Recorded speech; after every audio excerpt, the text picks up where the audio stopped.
We've just arrived in Egypt and we want to share with you our experiences of visiting this beautiful country. In this episode, we check into the Karma Karnak ship for a 7-day cruise on the Nile. Let us show you around the ship and explain how we got to enjoy this complimentary preview stay with Karma Group. 204. There we go. So here we are in our room on the Karma Karnak, and this is going to be our room for the next 7 nights. We're doing a Nile River cruise from Luxor down to Aswan and then back up to Luxor. We'll give you a full room tour at some point once we got settled in and know the room a bit better, but at the moment we're going to get unpacked, get settled, and then we're going to head up for lunch at 1:30. It seems quite quiet so far. We had a quick check-in, met our Egyptologist, and he was telling us that there'd be about 45 people on the boat, and the capacity is 90, so it's a very small boat. It's going to be a lot different from our last experience of cruising, which was on the Norwegian Star, which had about 2,500 people. So I think this is going to be nice. It'll be kind of small and intimate, and we'll get to know people probably. So yeah, looking forward to it. So we're having our first lunch on board. It's a buffet style lunch, so you can pick what you want. And they've given us this table number 5. And they told us that will be our table for the rest of the week. So this is us. We've got a nice window view.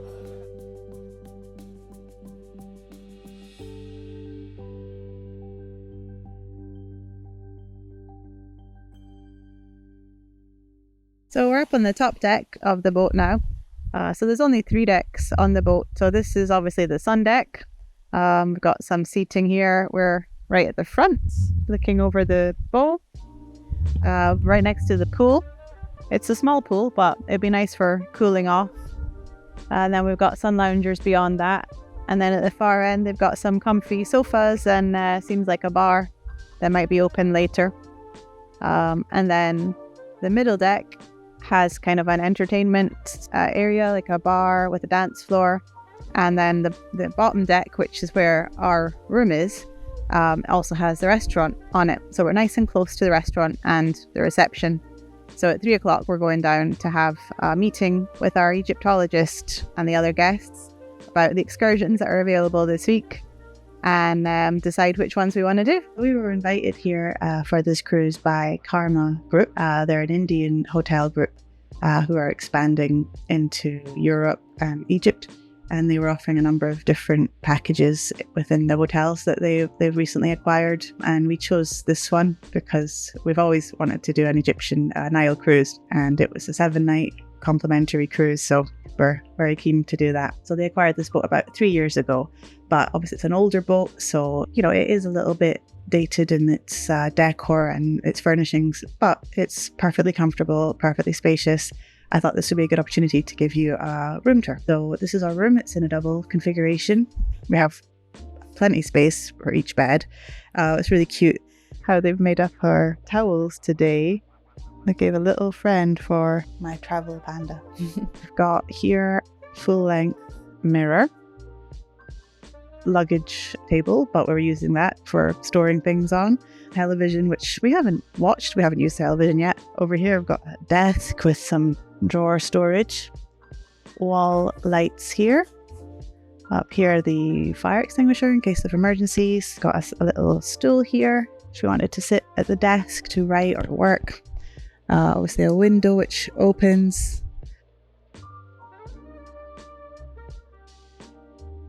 And on each side of the bed, we have a small bedside table with a drawer and a lamp.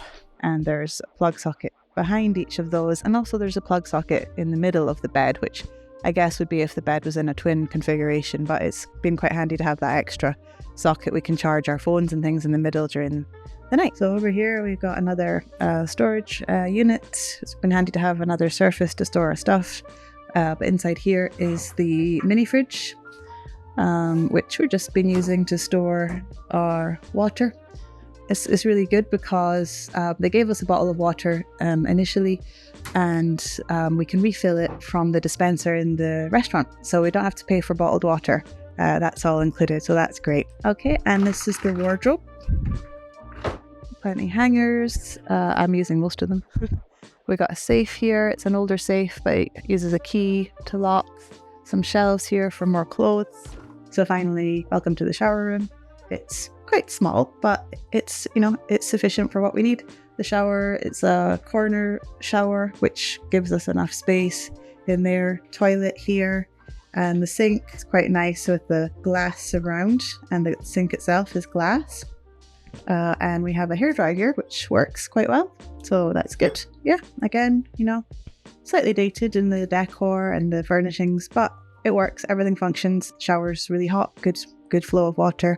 And again, here we have another full-length mirror, which means you could see front and back at the same time if you want to check how you look.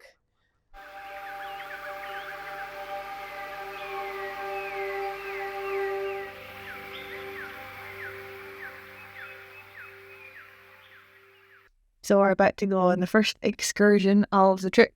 It's an evening excursion. We're about to watch a sound and light show here at the Karnak Temple.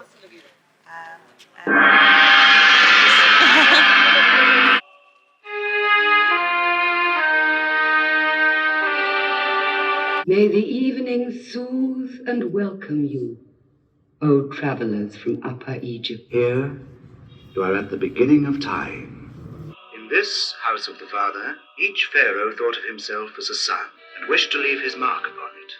Each added, superimposed, overdid, outdid, through a span of 20 centuries. The result is this fabulous labyrinth of facades and passages, esplanades and corridors, perspectives and detours, to which only priests and pharaoh had access. The solemn threshold you have just crossed was forbidden to common mortals. The city of God was a fortress, where a whole garrison of mystic votaries watched over the great divine scheme. It is he who is called Ammon. In the time of its full splendor, this citadel could only be reached by a royal canal. The pharaoh, aboard his barge of glory, could moor here. Do not be overwhelmed by the sheer size of these ruins. The citadel that arose here was not designed on the scale of men, but on the grand scale of God. And if one of you this evening were to voice the question that you are whispering in your house, who art thou, Ammon? The answer would seep from these walls, these lintels, these pedestals, these secret chambers, these piled ruins. For the answer is written everywhere, in 1,000 different hieroglyphics. So it's the big stage up there. Let's kind of look back down to here. This sacred lake, on the banks of which you have come to dream, And this will be named forever, the splendor of Thebes. Homer named it the city of 100 gates. listen to the sounds of Karnak. The silence was deceptive, since the city, for 20 centuries, has resounded so much to the sound of song and harp. Upon the terraces, priests, astronomers observe the movement of the stars, are responsible for eclipses of the moon and the rising of the sun. Look now over the river to the west bank, where the sun sets every evening behind the Valley of the Kings. If some lights are still shining in the necropolis, it means that the embalmers are late at their work. We are at the moment of unbelievable sacrilege and revolution. Ammon no longer existed. The new god was called Aton. The heretical pharaoh took the name of Akhenaton, devoting himself to his new worship, his new city of El Amarna. And Karnak seemed to be relegated to the shadows. But the new religion lasted only as long as its inventor. This child was to restore the ancient worship. He took the traditional name, for his name is Tutankhamun. His makeshift tomb was dug in the very floor of the Valley of the Kings. It escaped the looters for 3,000 years, and in 1922, everything was there. The show was a lot of information to take in on our first day in Egypt, But as the week goes on and we see and learn more and more about the fascinating history of this country, different pieces of information start to fall into place and make sense. In the next episode, we get a 3:30 a.m. wake-up call for a once-in-a-lifetime experience. But is it worth it? Find out next time. See you then!